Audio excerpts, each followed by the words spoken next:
morning, everyone. It's great to follow John Rusk.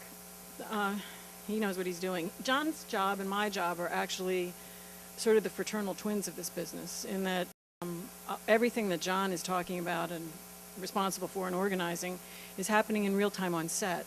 And part of how he gets his work done has to do with what kind of job, good or bad, I've done and my department has done before you start shooting anything. The line producer production manager is kind of like the project manager of the movie. If you were building a building, that's who we'd be. If you were a restaurant, we'd be the general manager. If you were a wedding, we'd be the wedding planner. We kind of have to have our fingers in everybody's business a little bit and understand everybody's needs, so that when we start with the script, which is the piece of architecture that we build a movie around, we can cost it properly so that when John wants to schedule it, there's enough money and personnel and resources for the schedule that he's designed to happen so that the actors have fun.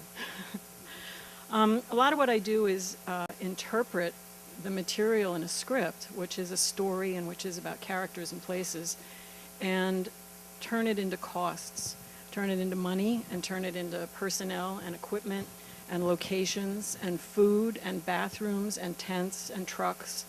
And all those things are the sort of invisible behind-the-scenes kitchen in this kind of pseudo-culinary exercise that making a movie is. The best part of it for me is that even though the armature, the blueprint, is fairly consistent, whether it's a $275,000 movie or a $275 million movie, each project is different. Each project has its own personality. Each project has its own landmines waiting to be stepped on. It has its own logistical problems that have to do with everything from actor availability to weather to whether or not a location you want to use is going to let you use the location. There's been some great stuff about movies shooting in Europe where big productions have gone in and the countries have said, you know what, we've changed our mind. We don't think we're going to let you shoot there. You know, and I look at that stuff in horror because I know what kind of fallout there can be from that, and John knows what kind of fallout there can be from that. The assistant director department and the production management department spend a lot of time talking to each other. The second assistant director, who's John's deputy, is kind of the best boy for his department. Every department has a department head, all 17 of the departments except for the acting department. Camera department, the lighting department, the makeup, hair, all of them.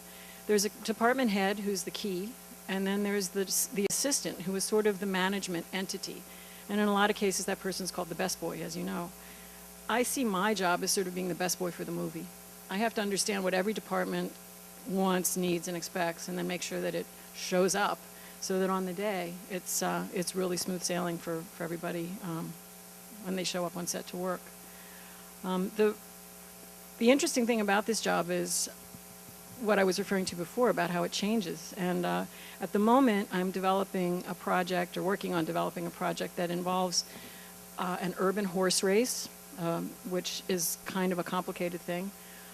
Actually, it's a steeplechase through city streets at night. Ooh, don't you love the sound of that? So that's a big monster. There's another project that's on the horizon for us here that's a period piece that involves some political activist stuff that takes place in a neighborhood. The thing that's on my mind the most with that project is how we can occupy a neighborhood for 20 to 25 days without making the neighbors hate us, and making them be glad that they said yes, and making sure everybody keeps a low profile and behaves nicely, and that we don't hire any screamers. But it's from the big projects I've worked on from things like Ocean's 11 and some of Knight's movies, which are fully loaded pantries. You know, you have all the equipment and personnel you need. You have plenty of access to things. You can put people on a plane if you need them. To the really tiny projects, which are, you know, hovering right around $1 million, where they're labors of love, and people are calling in favors and giving up things, whether it's salary or lending you use their furniture as scenery.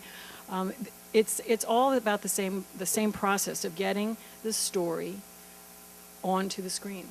And it's actually the most impossible business in the world. It's part of why I keep doing it, because I keep thinking I'll figure out how it actually happens. I mean, everything in a movie is done by hand.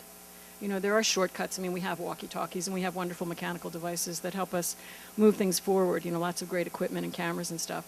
But ultimately, it comes down to individual people who possess individual skills that they are passionate about, that they love. Because you're crazy if you want to work 12 hours a day in 98-degree heat, and or mud or snow or with animals. So you have people who are skillful, you have people who are passionate, and you have people who are collaborative. And the great thing about show business and about making movies is that nobody can make a movie alone. You need everybody else. Everybody else is essential.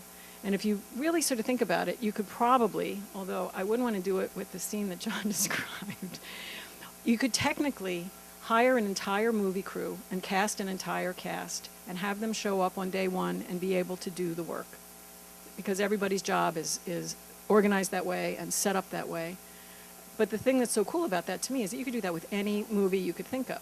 I probably wouldn't do your first day first, but it's a remarkable process, and I'm proud to be part of the process. I'm proud to be a member of the Screen Actors Guild, P.S., and I'm delighted to be part of this day that in which you get to celebrate all of our accomplishments. So thank you very much.